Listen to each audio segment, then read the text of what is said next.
Today we will start with the topic of fundamental rights. Now, you have seen that fundamental rights are in part 3 of the Constitution of India. It starts from Article 12 and it ends on Article 35. Before we begin to elaborate on the topic of fundamental right, we have to first understand that why the topic of fundamental right is essential. Alright, the clue is in the keyword fundamental. Alright, these are not very special rights, these are fundamental rights. Fundamental for what? Fundamental for making a democracy functionable. Alright, these are fundamentals like right to life, right to speech. There cannot be any democracy without right to life or right to speech, right? Freedom of speech and expression is very essential. So unless and until you have that, and unless and until you have equality and everything else that is required for a democracy to be functional, you cannot have a working democracy, right?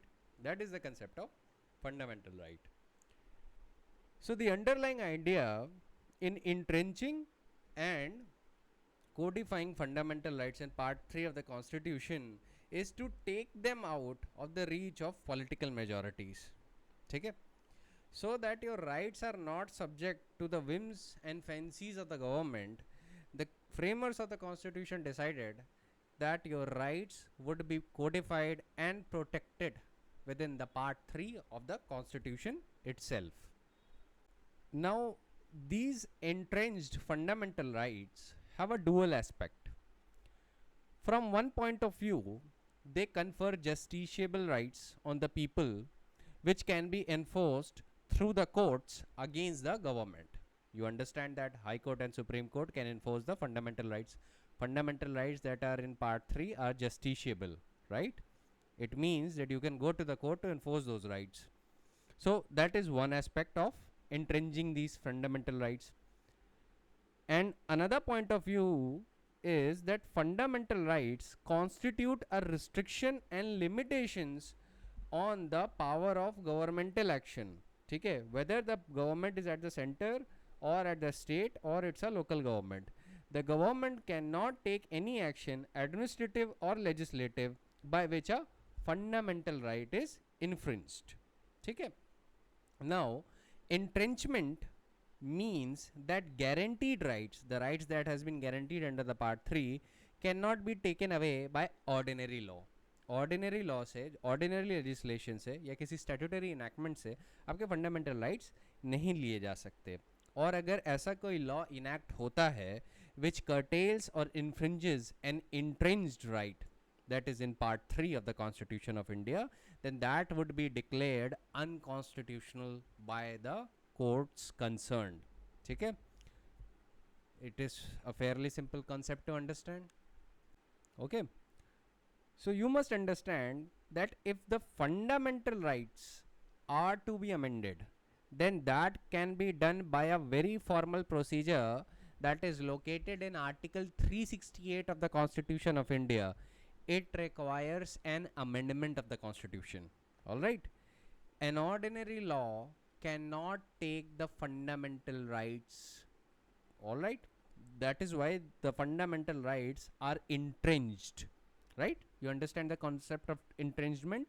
It means protection. ठीक है, जैसे trenches होती हैं, trenches किस लिए होती हैं? Protection के लिए होती हैं. So by codifying the fundamental rights in the part 3 and by conferring the power of judicial review on the courts, the fundamental rights are entrenched. They are protected. If the parliament has to amend the fundamental rights, that can only be done through complying the procedure under Article 368, and that is a constitutional amendment. An ordinary amendment of law, ordinary law cannot take away your fundamental rights if the parliament or the state legislature or the local authority or any administrative action takes away your fundamental rights, then that action or law would be declared unconstitutional. Alright? It is a fairly simple concept to understand. Okay? So in short, ordinary legislations cannot take away your fundamental rights, be it by parliament or by state legislative assembly. Executive action cannot take away your fundamental rights, it would be struck down. Administrative action cannot take away your fundamental right, it would be struck down. ठीक है? Now let me take you to some other jurisdictions, because whenever we are talking about the constitution, we have to always see our constitution in light of other constitution. This act is called comparing the constitutions. So the modern trend of guaranteeing fundamental rights to the people by codifying it within the constitution itself can be traced to the constitution of USA, right? And the constitution of USA was drafted in 1787. So the US Constitution was the first modern constitution to give concrete shape to the concept of human rights by putting them into the constitution and making them justiciable and enforceable through the instrumentality of the courts. USA का constitution कब draft हुआ था? 1787 में. But you must understand one very important thing, that the original draft, the original US Constitution did not contain any fundamental rights. ठीक है, originally USA के constitution में fundamental rights का कोई पार्ट नहीं था. So that led to criticism of the constitution. Consequently, a bill of rights came to be incorporated in the constitution, in the US Constitution in 1791 in the form of 10 amendments which embody the Lockean ideas about protection of life, liberty and property. ठीक है, तो bill of right US constitution में कब add हुए? 1791 में. USA का constitution originally कब draft हुआ था? 1787 में. ठीक है, तो इस बात पे थोड़ा क्लियर रहिएगा कि the original US constitution did not contain any fundamental rights. ठीक है, which led to the criticism of that constitution and consequently a bill of right came to be incorporated in the constitution in 1791 in the form of 10 amendments which embodied the Lockean ideas about protection of life, liberty and property. ठीक है, and who is this Locke am I talking about? Lockean ideas मैंने अभी mention किया ना. This person is John Locke. ठीक है, he is also regarded as father of liberalism. तो ये ओरिजिनली इन्हीं के आइडियाज थे that were incorporated in the US Constitution in 1791 in the form of 10 amendments, जिसको बिल ऑफ राइट्स भी कहा जाता है. ठीक है, थोड़ा इस पे क्लियर रहिएगा. This is a theoretical part in order to give you an introduction कि what is this fundamental right is all about. ठीक है, तो ये चीज़ हो गई. अब आगे बढ़ते हैं, यूएस के टॉपिक से अब आगे बढ़ते हैं. अब हाल ही में जब इंटरप्रिटेशन ऑफ फंडामेंटल राइट्स की प्रोसीडिंग्स आप देखेंगे कोर्ट्स में या कहीं पे भी, तो आप एक ट्रेंड गौर करेंगे कि इन मॉडर्न टाइम्स कि fundamental rights are being interpreted in the light of charter of human rights enacted by United Nations Organization and also in the light of European Convention on Human Rights. तो दो laws ऐसे हैं जिनकी light में fundamental rights modern times में interpret किए जाते हैं. ठीक है, एक क्या है?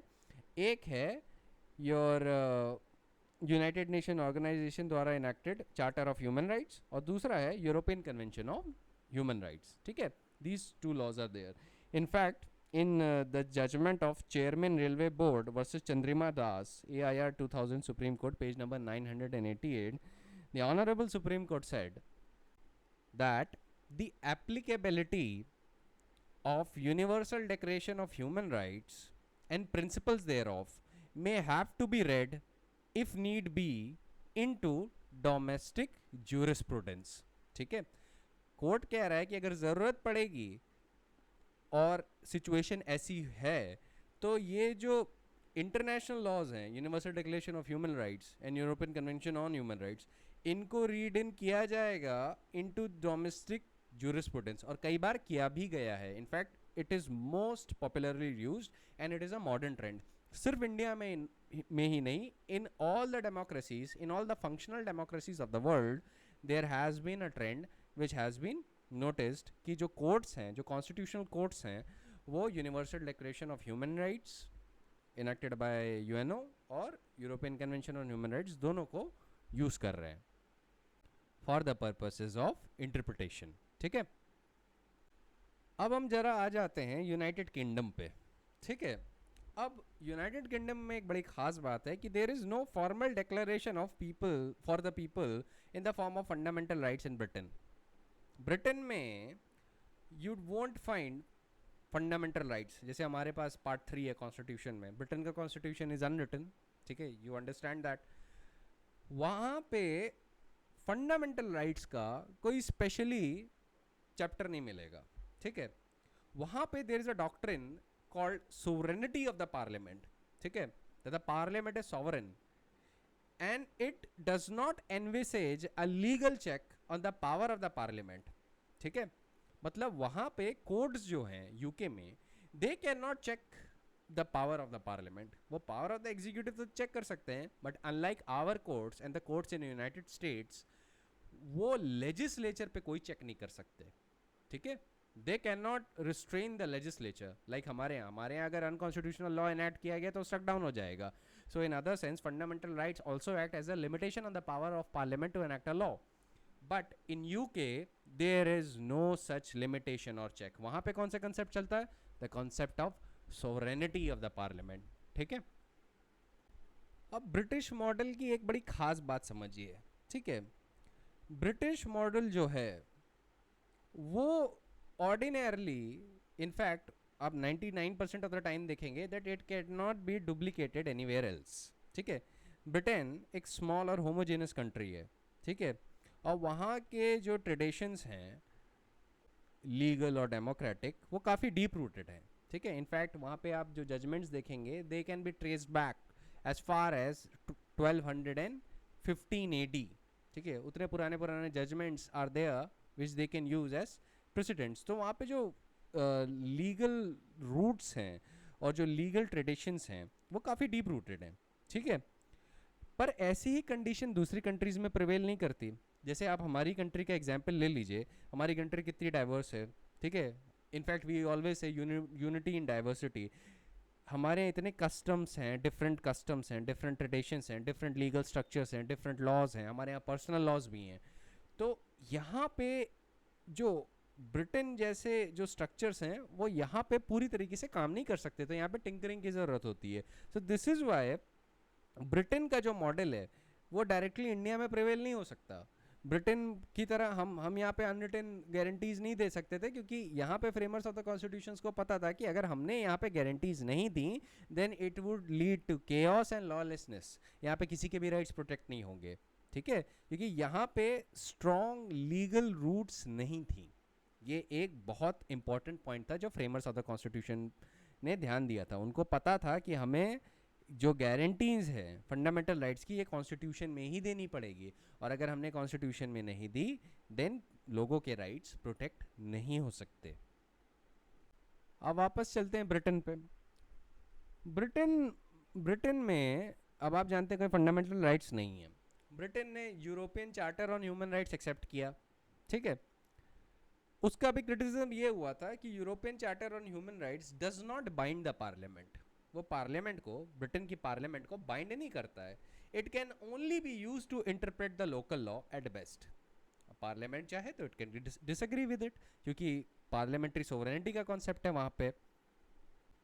तो इन सब चीज़ों के चलते हुए काफ़ी क्रिटिसिज्म हुआ था कि बाकी कंट्रियों की तरह ब्रिटेन में भी एक ऐसा लॉ होना चाहिए जो लोगों के ह्यूमन राइट्स प्रोटेक्ट करे. Ultimately, British Parliament succumbed to the pressure and enacted Human Rights Act 1998. ये ब्रिटेन की है, ठीक है. It enacted Human Rights Act 1998. उस एक्ट का पर्पस था to give effect to the rights and freedoms guaranteed under the European convention on human rights, ठीक है. जो भी European convention on human rights थे उनको इफेक्ट देने के लिए ब्रिटिश पार्लियामेंट ने ह्यूमन राइट्स एक्ट 1998 इनैक्ट की, ठीक है. It was considered a very significant constitutional innovation, क्योंकि उससे पहले जो क्रिटिसिज्म हो रहा था इस एक्ट के एनैक्टमेंट से पहले वो ये था कि यार पार्लियामेंट तो सॉवरेन है, if it still wants it can disagree with the European convention on human rights. तो उसे तो कोई बाइंड नहीं कर रहा है. So there has to be a legislation by the parliament itself जो राइट्स जो हैं ब्रिटेन के लोगों के उनको प्रोटेक्ट करे, ठीक है. तो क्या सवाल ये उठता है फिर, तो क्या जो ह्यूमन राइट्स एक्ट 1998 है which was enacted by British parliament, क्या वो पार्ट 3 ऑफ इंडियन कॉन्स्टिट्यूशन से कंपेयर किया जा सकता है?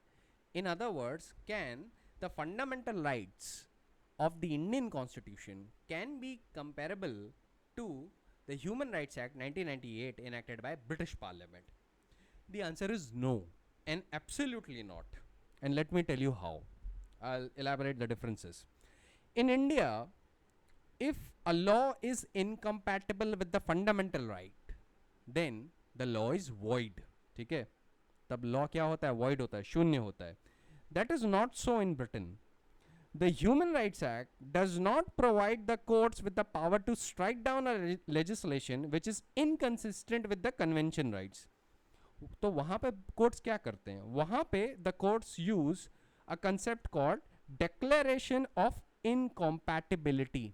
ठीक है, नोट कर लीजिएगा, ध्यान रखिएगा कि वहाँ पे जुडिशियल रिव्यू की पावर नहीं है. What they do is called the declaration of incompatibility. वहाँ पे कोर्ट्स डिक्लेयर कर सकते हैं कि ये जो लॉ है, ये जो ह्यूमन राइट्स एक्ट है 1998 उससे इनकम्पैटिबल है या यूरोपियन कन्वेंशन से इनकम्पैटिबल है. That's the best they can do. They can not strike down a law there. India में क्या होगा? Law would be struck down. ठीक है. सो a judicial declaration of incompatibility does not make the legislation void. ठीक है. In fact, such declaration does not affect the validity of the law at all. All that it does is inform the parliament and the public at large that a particular law is incompatible with the Human Rights Act 1998 or European Convention of Human Rights as the case may be. ठीक है. दूसरा difference क्या है? The incompatibility जो है, जो court declare करता है कि let us suppose a law is incompatible with human rights act 1998 in Britain, then the incompatibility may be removed by the minister with the approval of parliament. वहाँ पे भी parliament approval चाहिए incompatibility को remove करने के लिए. अगर minister does not seek to remove the incompatibility, the law in question will continue to exist. अगर मिनिस्टर ने मूव इन नहीं किया पार्लियामेंट को कि okay this law is incompatible, that has been declared by the courts, we want to get it amended जिससे it becomes compatible with the human rights act 1998. If the minister does not move such a proposal, then the parliament would not need to give an approval. तो ऐसी situation में the law in question will continue to exist. ठीक है, law को कोई फर्क नहीं पड़ेगा, वो incompatible law would still hold the field. This means that the parliament is free, if it so chooses, to enact and maintain in force a legislation that is incompatible with the convention rights. And you know that in India a void law is regarded as non-est. Non-est का मतलब क्या होता है कि as if it has never been in existence.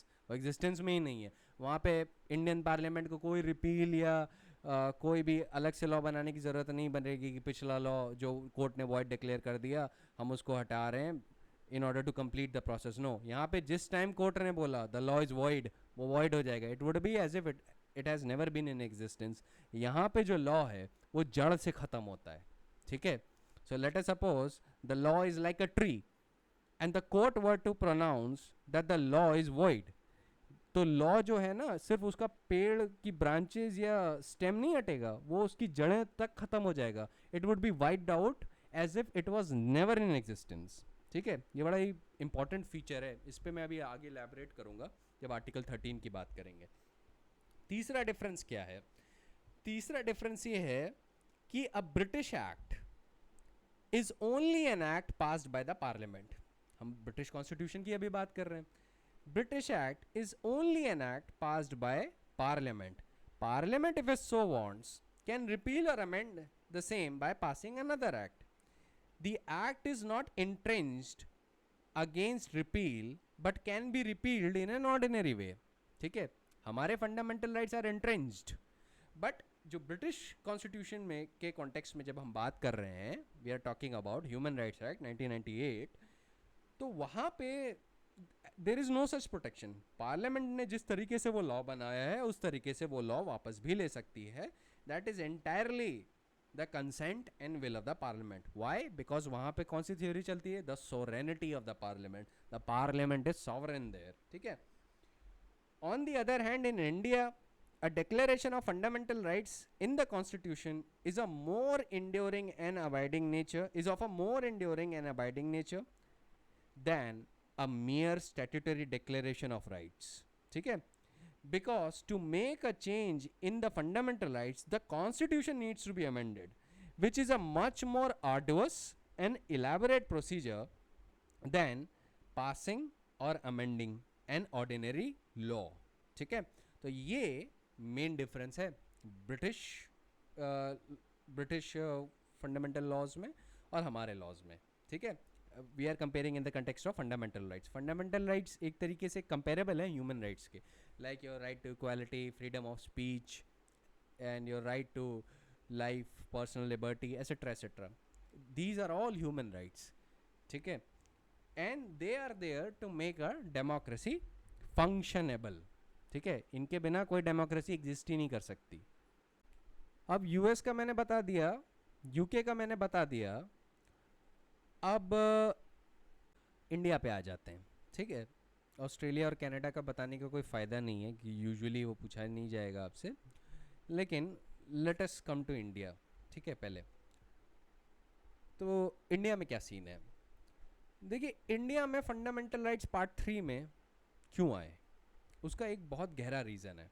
ठीक है, और वो ये है कि during the British rule India में जो ह्यूमन राइट्स थे उनका लार्ज स्केल वायलेशन होता था.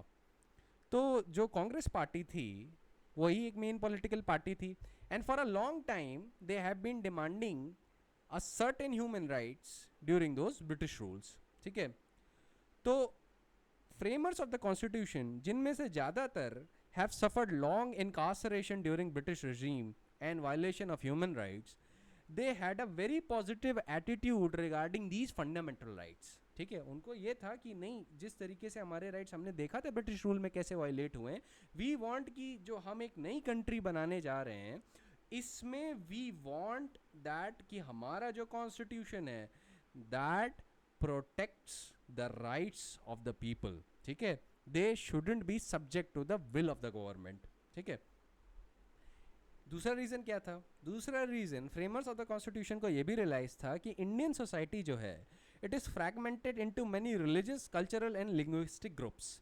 तो ये बहुत ज़रूरी था to declare the fundamental rights to give to these people a sense of security and confidence. ठीक है, बिकॉज ऑफ दीज डिविजन्स जो हमारी कंट्री बटी हुई है, रिलीजियस, कल्चरल, लिंग्विस्टिक, बहुत डिफरेंसेस हैं. इतने सारे डायलेक्ट्स हैं हमारे यहाँ, इतनी सारी स्क्रिप्ट्स हैं हमारे यहाँ, एंड मल्टीट्यूड्स ऑफ रिलीजन है. Most of the religions in the world you can find in India. तो in order to protect all that, fundamental rights had to be guaranteed. इनको एक गारंटी की तरह देना था. और गारंटी आप कैसे दे सकते हैं, ऑर्डिनरी लॉ से नहीं दे सकते. गारंटी आप दे सकते हैं अगर ये राइट्स वहाँ पे चले जाएं, कॉन्स्टिट्यूशन में चले जाएं. ठीक है, और इन राइट्स का कॉन्स्टिट्यूशन में जाने से इफेक्ट क्या होगा. इफेक्ट ये होगा कि अगर government of the day thinks that it can violate the right of certain sections of the society, let us suppose the government is not in favor of a particular religious group or a particular cultural or linguistic group, let us suppose, then these people must be able to enforce their right against such government. ठीक है, अगर government ने arbitrary act किया या कैप्रेशियसली act किया उनके खिलाफ, तो in that situation these groups और एनी इंडिविजुअल जिसका राइट वायलेट हो रहा है, they can enforce these rights against government. ठीक है, एक और रीज़न ये भी था कि इंडिया डेमोक्रेसी तो बनने जा रहा था after the enactment of the constitution, लेकिन इंडिया में डेमोक्रेटिक ट्रेडिशंस जो हैं वो लैक कर रहे थे. ठीक है, तो यहाँ पे डेंजर ये था कि मेजॉरिटी इन लेजिस्लेचर में enact laws which may be very oppressive to an individual और a minority group, and such danger could be minimized or neutralized by having a bill of rights in the constitution itself. ठीक है, that was a very big reason why the fundamental rights were in part 3. Going further, let me tell you that the framers of Indian constitutions were so certain that the fundamental rights have to be in the constitution, and this concept was so well accepted in the Constituent Assembly कि there was not even a debate about this point कि whether or not to incorporate such rights in the constitution. Debate कभी भी इस बात पे नहीं थी कि क्या फंडामेंटल राइट्स को कॉन्स्टिट्यूशन में होना चाहिए या नहीं. इस बात पे कभी डिबेट नहीं हुई. डिबेट सिर्फ इस बात पे हुई कि जो फंडामेंटल राइट्स हैं उन पे कितनी रिस्ट्रिक्शन होनी चाहिए और in order to make it as broad and pervasive as possible. ठीक है, क्योंकि देखिए कोई भी राइट एब्सोल्यूट नहीं हो सकता. No right can become absolute.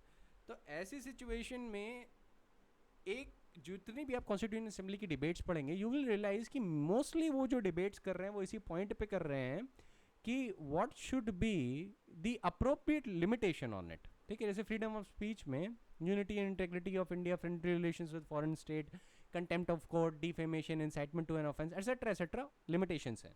ठीक है, तो ये भी देखा जा रहा था कि हमें कम से कम लिमिटेशंस लगानी चाहिए जिससे कि जो फंडामेंटल राइट्स हैं वो ब्रॉड और परवेसिव हो सकें ज़्यादा से ज़्यादा. मेन डिबेट्स इसी पॉइंट पे थी.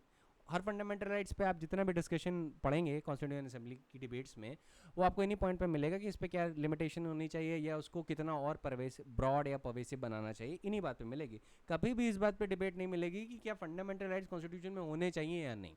ठीक है, ये यूनानिमस थी कॉन्स्टिट्यूएंट असेंबली इस बात पे कि fundamental right should be in the constitution itself. ठीक, जैसा कि आपने प्रीएम्बल में पढ़ा है कि जो कॉन्स्टिट्यूशन है वो किसकी पावर पे प्रमलगेट हुआ है, पीपल ऑफ इंडिया. ठीक है, प्रीएम्बल में क्या लिखा है, we the people of India have solemnly resolved to constitute India into a sovereign democratic republic and to secure all of its citizens justice, socio-economic and political, liberty of thought expression, belief and worship, equality of status and opportunity. ठीक है, etcetera etcetera. Originally constitution में क्या लिखा था वो मैं बता रहा हूँ, तभी मैंने सॉवरेन, डेमोक्रेटिक और रिपब्लिक शब्द का यूज़ किया. ठीक है, सोशलिस्ट और सेक्युलर अमेंडमेंट के थ्रू आए हैं. उन पे हम जब कॉन्स्टिट्यूशनल अमेंडमेंट्स की बात करेंगे तब हम उस पर एलैबोरेट करेंगे क्यों आए, क्या रीज़न था, एसेट्रा एसेट्रा. ठीक है, तो fundamental rights were a necessary consequence of the declaration in the preamble. अब पार्ट 3 ऑफ द जो कॉन्स्टिट्यूशन है वो ध्यान रखिएगा सब्सटेंशियल राइट्स पे भी अप्लाई होता है और प्रोसीजरल राइट्स पे भी अप्लाई होता है. तो ये मत समझ लीजिएगा कि जो राइट टू इक्वालिटी है ये सिर्फ सब्सटेंशियल राइट पे ही अप्लाई होता है, ये प्रोसीजरल लॉ पे भी अप्लाई होता है. So part 3 of the constitution protects both substantive as well as procedural rights. तो अगर मान लीजिए कोई भी procedural law seeks to violate your right but substantial law ऐसा नहीं करता है, then even then it can be judicially reviewed and be struck down if it is found that it violates your fundamental right. तो ध्यान रखिएगा part 3 of the constitution protects both substantive as well as procedural rights. आपका जो rights हैं वो substance में भी हैं और प्रोसीजरल लॉ में भी हैं. ठीक है, पार्लियामेंट ऐसा नहीं कर सकती कि आईपीसी में तो उसने कोई आपका लॉ नहीं वायलेट किया पर सीआरपीसी में आपको राइट टू डिफेंड ही नहीं करने दे रही है. आपको ऐसा उन्होंने प्रोसेस बनाया है कि आप अपने आप को डिफेंड ही नहीं कर पाते हैं प्रॉपरली. ऐसे में it won't be considered a valid law. ठीक है, तो ध्यान रखिएगा procedural laws can not violate your fundamental rights just like how substantive law can not violate your fundamental rights. ठीक है, you should be very clear on this point that part 3 of the constitution protects both substantive as well as procedural rights.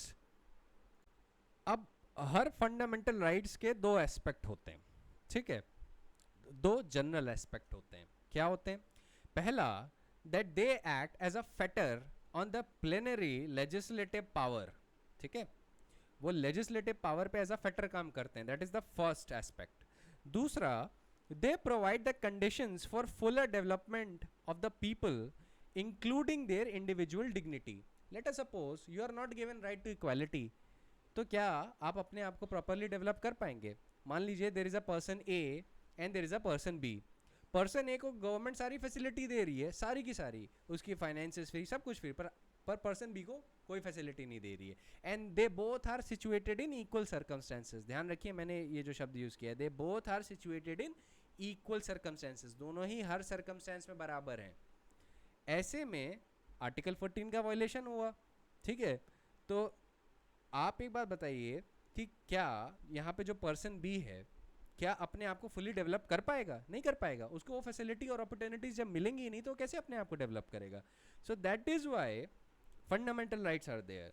ठीक है, first they act as a fetter on the plenary legislative power कि legislature जो है वो कोई ऐसा law ना बना पाए जो इस तरीके का डिस्क्रिमिनेशन करे between the equal situated in equal circumstances. और दूसरा in order to allow you to develop yourself fully, or in other words, in order to allow you or to give you an opportunity to achieve the pinnacle of your potential. ठीक है, these are the two aspects of the fundamental right. अब क्या fundamental rights पे restraint लग सकती है? हाँ, लग सकती है ड्यूरिंग सर्टेन टाइम्स, और emergency envisages those times where there has been some curtailment of fundamental rights. लेकिन सारे फंडामेंटल राइट्स पर रिस्ट्रेन नहीं लग सकती. जब हम इमरजेंसी का चैप्टर डील करेंगे तब मैं उस पर इन्फॉर्म करूंगा आपको ज़्यादा. अभी एक जनरल ओवरव्यू दे रहा हूँ जिससे आपको थोड़ा समझ में आए कि what is this all about, यहाँ पे चल क्या रहा है. ठीक है, अब एक और चीज़ का ध्यान रखिएगा, जब फंडामेंटल राइट्स हम इंटरप्रेट करते हैं तो हम उन्हें आइसोलेशन में नहीं पढ़ते. फंडामेंटल राइट्स के जो आर्टिकल्स हैं they are not meant to be islands in itself. ठीक है, they have to be read together with the directive principles of state policy. ठीक है, fundamental rights have to be read together with directive principles of state policy. साथ ही साथ fundamental rights को read किया जाता है with your European convention on human rights and your charter of human rights, उनके साथ भी इंटरप्रेट किया जाता है. मैं ऑलरेडी इन्फॉर्म कर चुका हूँ, supreme court is also said that they should interpret the fundamental rights in the laws and the laws because the aim is to put the citizen at a centre stage and to make the state accountable. देखिए, जो interpretations की जो doctrine होती है ना, वो by the course of time बदलती रहती हैं और इवॉल्व होती रहती हैं. Here the key word is evolution. ठीक है, whenever the court interprets a fundamental right, it interprets it in a liberal way. ठीक है, एक liberal interpretation देना चाहिए fundamental rights का. क्या कहते हैं, narrow interpretation नहीं देना चाहिए fundamental rights का. Fundamental rights are not criminal laws जिनको आप strictly construe करते हैं या narrow interpretation करते हैं. Fundamental rights have to be liberally construed. इनका liberal interpretation होता है. ठीक है, आगे बढ़ते हैं. देखिए, लिबरल इंटरप्रिटेशन जो सारी बातें ये भी सही हैं, अच्छी बात है, लेकिन कोई भी राइट एब्सोल्यूट नहीं होता. हर राइट पे कोई ना कोई लिमिटेशन होती है.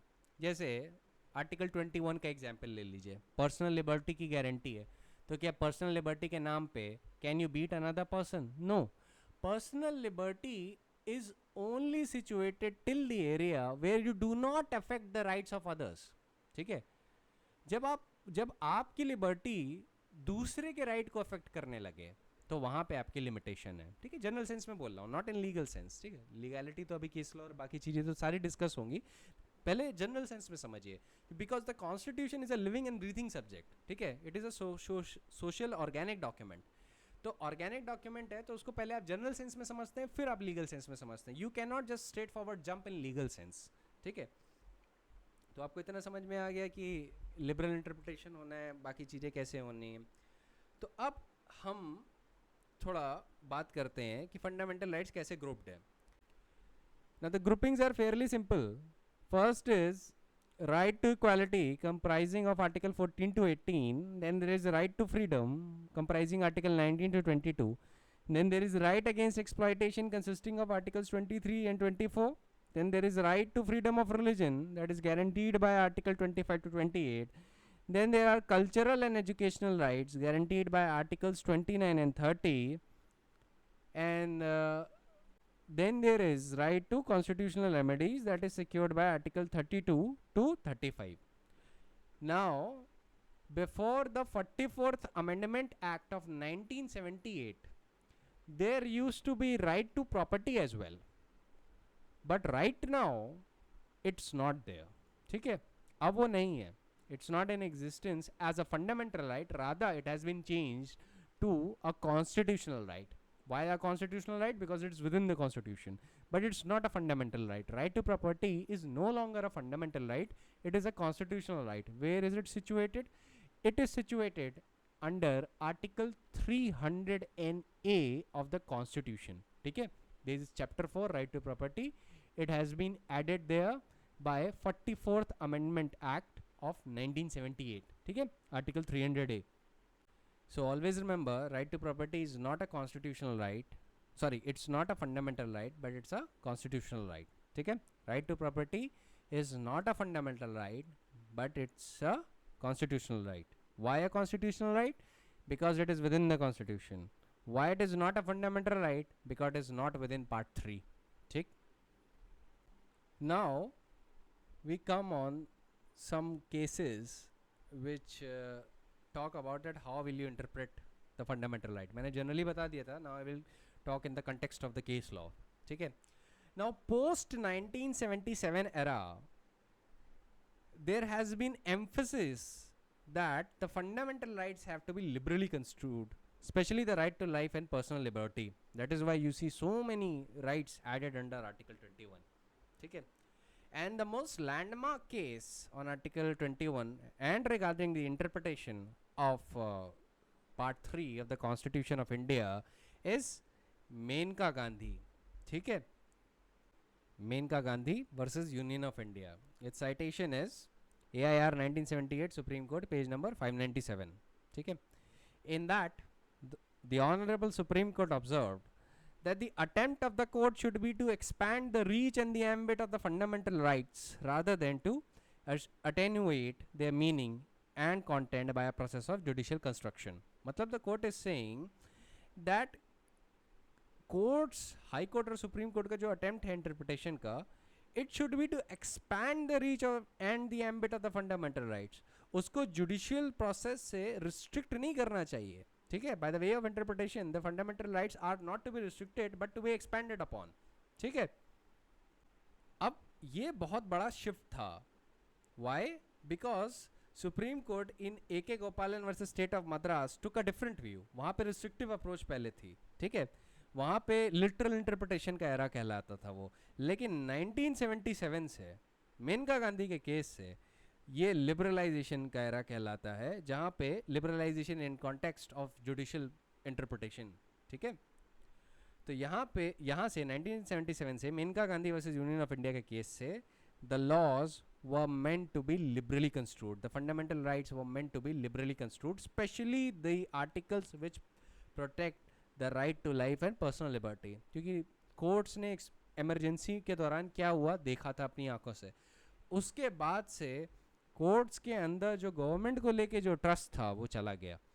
And from there on supreme court donned its robe as the guardian of the fundamental rights, and it showed that when the supreme court has to show its power, then its power is indeed the mightiest, and that it showed by the process of interpretation and the enforcement of fundamental rights. ठीक है? Next आगे चलते हैं. आगे और cases में क्या कहा? सुप्रीम कोर्ट ने कई लैंडमार्क जजमेंट्स में एक ही लाइन रिपीट की है, such as your Maneka Gandhi versus union of India, Indra Sawhney versus union of India, Ajay Hasia versus Khalil Mujib. सारे कॉन्स्टिट्यूशनल केसेस हैं अलग अलग आर्टिकल्स पे, बट एक लाइन बहुत बार सुप्रीम कोर्ट ने कोट की है और वो लाइन है जस्टिस भगवती की. और उसमें जस्टिस भगवती कहते हैं, speaking on the behalf of the supreme court, that it must be remembered that the fundamental rights are the constitutional guarantees given to the people of India and are not merely paper hopes or fleeting promises, and so long as they find a place in the constitution, they should not be allowed to be emasculated in their application by a narrow and constricted judicial interpretation. ठीक है? In fact, in the case of Unni Krishnan versus State of Andhra Pradesh, whose citation is AIR 1993 Supreme Court page number 2178, the Honorable Supreme Court has even enunciated the doctrine of implied fundamental rights. इसका मतलब है, the court said that in order to treat a fundamental right, it is not necessary that it should be expressly stated in the Constitution as fundamental right. Political, social and economic changes occurring in the country may entail the recognition of new rights and laws in its eternal youth to meet the social demands. मतलब supreme court कह रहा है कि ज़रूरी नहीं है कि fundamental rights को फंडामेंटल राइट का दर्जा देने के लिए उनको एक्सप्रेसली लिखा होना चाहिए. जैसे राइट टू प्राइवेसी आपको कहीं नहीं दिखेगा कॉन्स्टिट्यूशन में लिखा हुआ, but it's there under article 21. ठीक है? आपको कई ऐसे राइट्स होंगे जो स्पेशली अंडर आर्टिकल 21 जो आपको एक्सप्रेसली रिटन फॉर्म में नहीं दिखेंगे कॉन्स्टिट्यूशन में, but they have been incorporated by the doctrine of implied fundamental rights, ठीक है, and that is by the process of judicial construction. तो यहीं पे कोर्ट सुप्रीम कोर्ट ने इसी केस में Unni Krishnan versus state of Andhra Pradesh में बोला था कि in order to treat a fundamental right, it is in order for a right to be treated as a fundamental right, it is not necessary that it should be expressly stated in the constitution as a fundamental right. Political, social and economic changes occurring in the country may entail recognition of new rights, and law in its eternal youth grows to meet the social demand. ठीक है, law हमेशा youthful रहता है. तो youthful कैसे रहता है? Bye the process of judicial construction. तो जैसे जैसे इकोनॉमी, पॉलिटिकल और सोशल स्टैंडर्ड्स इवॉल्व होंगे, वैसे वैसे नए राइट्स भी डेवलप होते जाएंगे अंडर पार्ट 3. ठीक है, और ये कैसे होगा? Bye the process of judicial construction. And इसको कहा जाता है the doctrine of implied fundamental rights. ठीक है, तो इस बात पे सर्टेन हो जाइएगा कि ऐसा कोई रूल नहीं है कि फंडामेंटल राइट्स को एक्सप्रेसली लिखा होना चाहिए, otherwise it won't be treated as a fundamental right. ठीक है, राइट टू प्राइवेसी आपको हाल ही में सबसे अच्छा एग्जाम्पल है. फिर आगे याद रखिए, court should interpret the constitutional provisions against the social setting of the country. Abstract meaning कि सोसाइटी और सोशल सेटिंग्स प्रेजेंट एरा में क्या चल रहा है, उसके कॉन्टेक्स्ट में कॉन्स्टिट्यूशनल प्रोविजंस इंटरप्रेट किए जाएंगे. Court must also take into account the considerations of the economic realities and the aspirations of the people, and must further the social interest which is the purpose of legislation. ठीक है, याद रखिएगा, court जब भी constitution के provision को interpret करता है, वो social setting of the country जो चल रही है उस प्रेजेंट एरा में, उसके कॉन्टेक्स्ट में इमेजिन करता है. ठीक है, उसके कॉन्टेक्स्ट में उसका इंटरप्रिटेशन देता है. इस इंटरप्रिटेशन के साथ साथ वो इन चीज़ों का भी ध्यान रखता है कि प्रेजेंट टाइम में कंट्री की इकोनॉमिक रियलिटी क्या है, लोगों के एस्पिरेशन क्या हैं, सोशल स्टैंडर्ड्स और सेटिंग्स क्या हैं. जैसे कि आज से 70 साल पहले हो सकता है live in relationship would not be recognised, पर आज के टाइम में इट इज़ रिकग्नाइज्ड. कई राइट्स भी डेवलप होते हैं लिव इन रिलेशनशिप में, वो बहुत सारी चीज़ होते हैं. I am not elaborating much on that क्योंकि फिर जो टॉपिक है वो थोड़ा डेविएट कर जाएगा. लेकिन आज से 50 साल पहले की सिचुएशन सोचिए और अभी की सिचुएशन सोचिए, तो rights, social structure, social outlook, इसमें चेंज आया है. इकोनॉमिक आउटलुक, इकोनॉमिक रियलिटीज, इसमें चेंज आया है. तो लॉ जब भी इंटरप्रेट किया जाएगा, स्पेशली द कॉन्स्टिट्यूशन की बात हो रही है यहाँ पे जब भी कॉन्स्टिट्यूशनल लॉ इंटरप्रेट किया जाएगा, वो हमेशा इंटरप्रेट किया जाएगा इन the light of its economic reality, social setting of the country and the aspirations of the people, end of course the purpose of the legislation तो अकाउंट में लिया ही जाएगा. ठीक है, तो कभी भी ध्यान रखिएगा कि जो भी कॉन्स्टिट्यूशनल अमेंडमेंट होते हैं या प्रोविजंस होते हैं, वो एब्स्ट्रैक्ट या हवा में नहीं इंटरप्रेट किए जाते, वॉइड में नहीं इंटरप्रेट किए जाते, वो एक कॉन्टेक्स्ट में इंटरप्रेट किए जाते हैं. This is why the courts presume in the favour of constitutionality of the statute कि legislature correctly understands the need of the people and appreciates the needs of its own people, and that is why the burden of establishing that the act is not within the competence of the legislature or that it is violative of the fundamental rights is always on the person who challenges it. ठीक है, अगर आप जब भी कोई legislative enactment challenge करेंगे कि it violates a fundamental right or it is unconstitutional, तो burden of proof आप पे होगा, because court presumes in the favor of the constitutionality. ठीक है, क्योंकि while interpreting court purpose of legislation और सोशल इंटरेस्ट भी ध्यान में रखता है, और कोर्ट एक डेफरेंस देता है लेजिस्लेचर को कि legislature is the authority which collectively understands the needs of its people and appreciates it, and that is why it has enacted a particular legislation. So the burden of proof is initially on you कि आप prove करिए कि ये unconstitutional है. Once you have shown that it is, now the burden shifts. ठीक है, in fact in the case of Pathumma versus State of Kerala, AIR 1978 Supreme Court page number 771, the Honorable Supreme Court stated that while interpreting a constitution, the judicial approach must be dynamic rather than static, pragmatic and not pedantic, and elastic rather than rigid.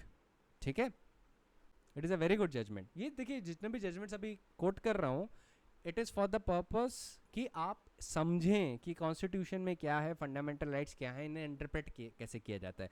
जब आप ये समझ लेंगे ना, तब जाके आपको पूरी लीगैलिटी और पूरे कॉन्टेक्स्ट में आपको समझ में आएगा कि यहाँ पे चल क्या रहा है. Otherwise you won't be able to understand it. ठीक है, constitution is a very important subject. एक और केस बताता हूँ जो है आपका Daryao versus state of Uttar Pradesh, AIR 1961 supreme court, page number 1457. अब ये केस मैंने CPC बैच वालों को भी बताया था.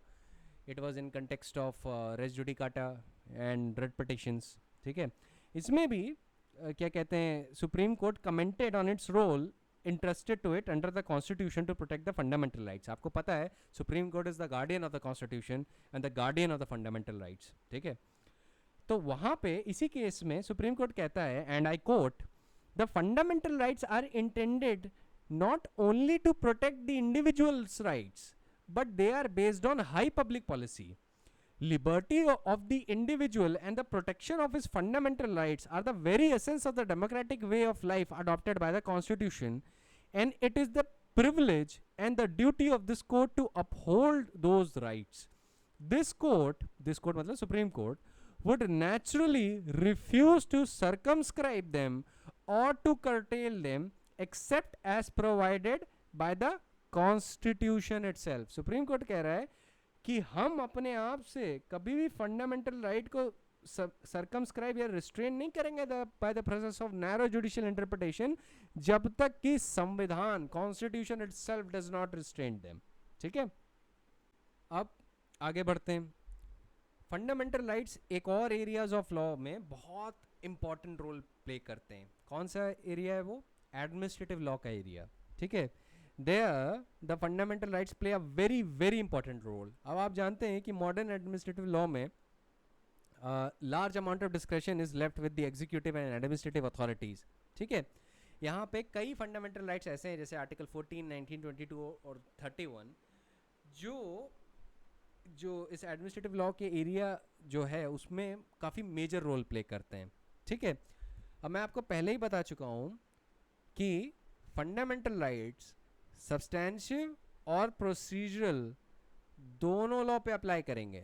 ठीक है, तो सब्सटेंशिव साइट्स पे जहाँ पे भी कोर्ट ने पाया कि किसी भी अथॉरिटी के पास अनकैनलाइज्ड डिस्क्रेशन है या आर्बिट्री या अनरेगुलेटेड डिस्क्रेशन है, तो वहाँ पे by the virtue of fundamental rights the Supreme Court has quashed the administrative action. और प्रोसीजरल साइट पे, प्रोसीजरल साइट का एग्जांपल देता हूँ जहाँ पे लॉज ऐसे हैं जहाँ पे डिस्क्रेशन एडमिनिस्ट्रेटिव अथॉरिटी को दिया गया है वो आर्बिट्रेरी या अनरेगुलेटेड तो नहीं है, लेकिन प्रोसीजरल सेफगार्ड्स भी नहीं है. तो वहाँ पे प्रोसीजरल साइट्स का वायलेशन पाते हुए कई बार एडमिनिस्ट्रेटिव डिस्क्रेशन को स्ट्रक डाउन किया गया. जैसे कि मान लीजिए रूल्स ऑफ नेचुरल जस्टिस से कंप्लाई नहीं किया.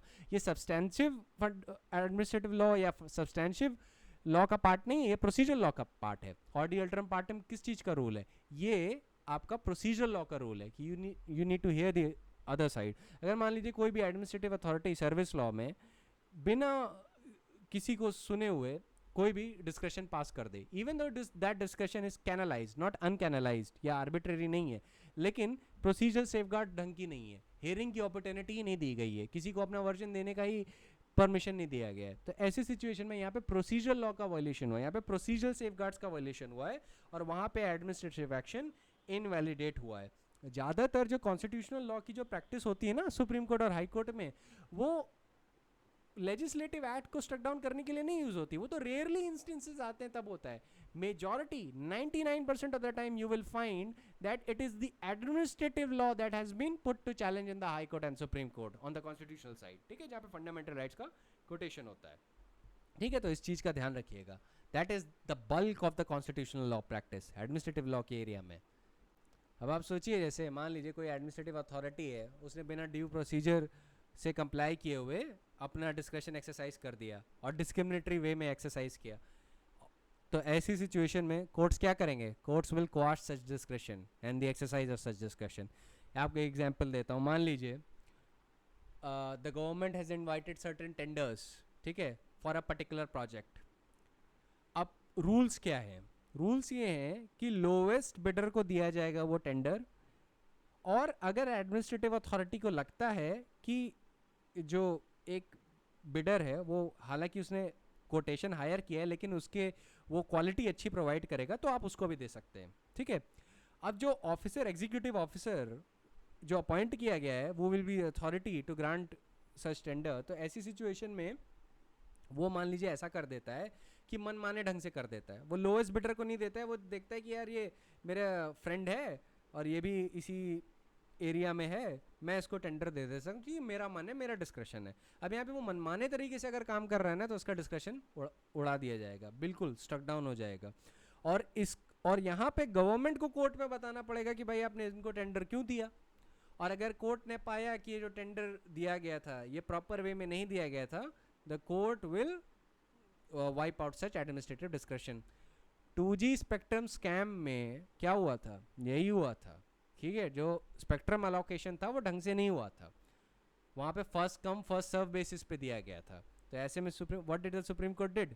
Supreme Court wipe such description out. अब देखिए इस पे एडमिनिस्ट्रेटिव लॉ का जो पार्ट है इसमें अपने नुआंसेस हैं, ठीक है। तो मैं एक जनरल सेंस में कह रहा हूँ, आई am not teaching you administrative law, I am just telling you about the importance how article 14 plays an important role in setting aside such administrative discretion। ज़्यादातर इसमें आर्टिकल 14 ही प्ले में आता है, हालांकि other fundamental rights also play a role, ठीक है, but mostly it is article 14 which comes to the rescue where uncanalised administrative discretion has been used, जहाँ पे भी एडमिनिस्ट्रेटिव अथॉरिटी ने मनमाने ढंग से, आर्बिट्रेरी ढंग से, डिस्क्रिमिनेटरी ढंग से अपना डिस्क्रेशन एक्सरसाइज किया है, there the courts will come to the rescue of the person who is aggrieved by the exercise of such discretion। ये सर्विस लॉ में भी होता है, एडमिनिस्ट्रेटिव लॉ में भी होता है, और सर्टेन अदर लॉज में होता है, where the गवर्नमेंट या administrative authority is in charge, या जिसने भी वो लीगल डिस्क्रेशन एक्सरसाइज किया हुआ है। ध्यान रखिएगा, फंडामेंटल राइट्स हमेशा स्टेट के खिलाफ क्लेम करते हैं आप, ठीक है, या लोकल अथॉरिटी के खिलाफ, ये प्राइवेट पर्सन के खिलाफ नहीं क्लेम किए जाते हैं, ठीक है। Be very particular on this. अब एक और जनरल डिस्कशन पे बात करता हूँ जरा, क्या फंडामेंटल राइट जस्टिशिएबल हैं? Then of course you understand yes, but how far the courts have bolstered their protective role, कि ये जो रोल है उनका वो कितना पावरफुल है। तो इस पे आपको मैं 3 जजमेंट बताता हूँ, ठीक है। एक है Minerva mills versus union of India. In this case chief justice Chandrachud said that it is the function of the judges, nay their duty, to pronounce upon the validity of laws. If the courts are deprived of that power, the fundamental rights conferred on the people will become a mere adornment, because rights conferred on the people will become a mere adornment because rights without remedies are writ in water. A controlled constitution will then become uncontrolled. Similarly, Justice Khanna emphasized in Kesavanand Bharati versus State of Kerala that as long as some fundamental rights exist and are part of the constitution, the power of judicial review has also to be exercised with a view to see that the guarantees afforded by those rights are not contravened. Judicial review has thus become an integral part of our constitutional system. Now going further, there is the case of L. Chandra Kumar versus Union of India, ठीक है। अब इसको generally सुनिएगा अभी, I don't need to worry about that case laws इतने हैं, case laws are there just to explain your concept. अब it is L. Chandra Kumar versus Union of India is a 7-judge judgment of the Supreme Court. There was a 7 judges bench in this judgment, and in this case Supreme Court rendered clause 2D of article 323A and clause 3D of article 323B unconstitutional, ठीक है, because they excluded the jurisdiction of the High Court and the Supreme Court conferred under article 226, 227 and article 32. Supreme Court ने इस case में कहा था कि the judges of the Superior Court have been entrusted with the task of upholding the Constitution and to this end have been conferred the power to interpret it. It is they who have to ensure the balance of power envisaged by the Constitution is maintained, and the legislature and the executive do not, in the discharge of their functions, transgress the constitutional limitations. We therefore hold that the power of judicial review over the legislative action vested in the High Courts under Article 226 and in this court under Article 32 of the Constitution is integral and essential feature of the Constitution, constituting the part of its basic structure. Ordinarily, therefore, the power of the High Courts and Supreme Court to test the constitutional validity of the legislation can never be ousted or excluded. ठीक है? So, the power of judicial review is the part of basic structure. अब एक चीज़ याद रखिए, ये जो judicial review के जितने भी कॉन्सेप्ट्स हैं ना, they can be traced back to the judgment of the United States Supreme Court. That is the judgment of William Marbury versus James Madison, Secretary of the State of the United States. ठीक है? क्या है ना judgement का नाम? William Marbury versus James Madison, Secretary of the State of the United States. ठीक है? इसमें चीफ जस्टिस जॉन मार्शल ने जजमेंट रेंडर किया था, एंड इस जजमेंट को मिडनाइट जजेस केस भी कहते हैं. This judgment is also called the midnight जजेस केस. अब इस जजमेंट की पॉलिटिक्स अलग है, उसको ज़्यादा डिटेल में जानने की ज़रूरत नहीं है, but you just need to remember कि जितने भी जुडिशियल रिव्यू के आप कंसेप्ट्स देख रहे हैं दैट हैज़ बीन इनकॉर्पोरेटेड, आप इनको ट्रेस बैक कर सकते हैं to the case of William Marbury versus James Madison. इसके पीछे भी एक और जजमेंट है, वो यूके सुप्रीम कोर्ट का है, पर मैं वहाँ पे नहीं जाऊँगा. ठीक है, not UK Supreme Court, UK House of Lords का जजमेंट है 15th सेंचुरी का. उस पर मैं नहीं जाऊँगा क्योंकि फ्रैंकली स्पीकिंग वो कोई आपको कोई भी एग्ज़ाम वो कभी भी पूछने नहीं वाला. ठीक है, if you want to inquire it and out of curiosity you want to know it, you can message me, but apart from that you don't need to know it. यहाँ पे written materials में कहीं पे coat करने के लिए this is enough कि आपने इंडियन सुप्रीम कोर्ट के भी जजमेंट जुडिशियल रिव्यू पे भी कोट कर दिया और ये भी कोट कर दिया कि इन सब की रूट किधर है, William Marbury versus James Madison में, जिसको मिडनाइट जजेस केस भी कहते हैं. यूनाइटेड स्टेट्स सुप्रीम कोर्ट का जजमेंट है, इसके चीफ जस्टिस थे जॉन मार्शल. वहाँ पे चीफ जस्टिस ने बोला था it is emphatically the province of judicial department to say what the law is. और यहीं पे उन्होंने बोला था कि कोई भी प्रोविजन, मतलब मैं पैराफ्रेज करके बता रहा हूँ, any provision which is in conflict with the supremacy clause and the supremacy of the constitution would be struck down. ठीक है, तो वहाँ पे उन्होंने ऐसा किया था जिसकी वजह से we have this concept of judicial review on what department? Judicial review of the laws